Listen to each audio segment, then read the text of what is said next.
como foi a tua experiencia na industria musical? Bueno, a industria musical forma parte do mundo, dun mundo que non está feito a priori para as mulleres, entón, quizáis, a miña experiencia estivo especialmente mediatizada por iso, por eu ser unha muller na industria musical. Hai moita diferenza entre ser unha muller e ser un home, sobre todo se tes as aspiracións máis profundas, non puramente escénicas. Polo tanto, bueno, tivo esos momentos complexos e esos momentos doces, pero facendo un balance moi positivo, non? Pero é unha industria para que tes que estar preparada psíquica, intelectual e emocionalmente se non queres rematar sometida. Wow. E como fixiste tú para superar as diversidades, as dificultades que te trajo ser unha mujer na industria musical? Eu sempre digo que a clave de todo na vida está na aprendizaxe, non? En aprender. A aprender aprendese principalmente escoitando, con dúas cousas, cos ouvidos e cos ollos. A min axudoume moitísimo ler, de feito é o que me salvou de moitísimas cousas, ler moito, prepararme moito, aprender, non só cuestións puramente teóricas, sino, falo de cuestións teóricas neste caso non da música, porque eu non son música, pero si de cuestións literarias ou poéticas, sino de cuestións máis transcendentais. Eu sempre aconsello a xente da vosa idade que o único, decía xa hai moitísimos anos o Che Guevara, ser culto para ser libre, non? A cultura foi e segue a ser sinónimo de liberdade e é o único que verdadeiramente pode protexer a un individuo. Falando do teu primeiro disco, Admirando a Condición, que está composto por 11 cancións, qual foi a máis difícil de compoñer para ti e cal significou máis?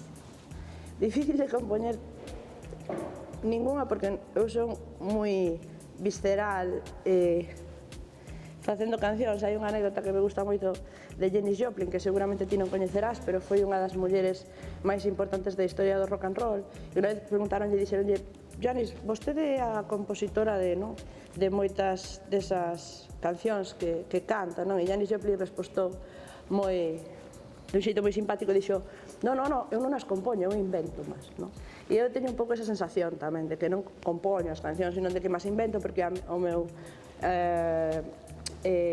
proceso creativo, se quer, é moi visceral, non? Entón non teño a noción de que me resulte complicado escribir ou inventarme unha canción. Si hai algunhas cancións que me resultaron máis difíciles e outras menos, pero desde logo dese primeiro disco diríache que prácticamente ninguna. E se hai unha que lle gardo especial cariño, sobre todo porque era bastante nena cando a compuxen, segue sendo unha canción que me identifico, que non me sucede con todas despois de tantos anos, e Non son fada, que é unha canción que fala precisamente de iso do que falábamos antes, de non identificarte con un perfil, con un concepto de muller no que te sintes aprisionada, e no que te sintes humillada e mutilada.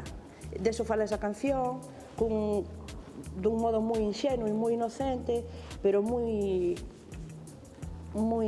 veraz e moi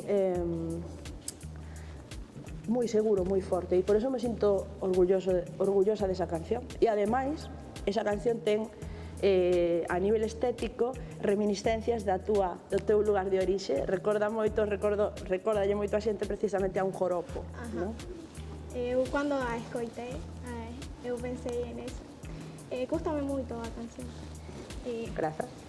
No teu quinto disco, Readmirando a Condición, que está composto por 12 cancións, 11 desas corresponden a do teu primeiro disco. ¿Qué sentiste de estas canciones al principio y qué te llevó a la decisión de querer volver a grabarlas? Bueno, dúas cousas. Primeiro, que ese CD é o único que non era propiedade miña. Mirando a Condición, un CD que eu non producín. nin a nivel artístico, nin a nivel executivo.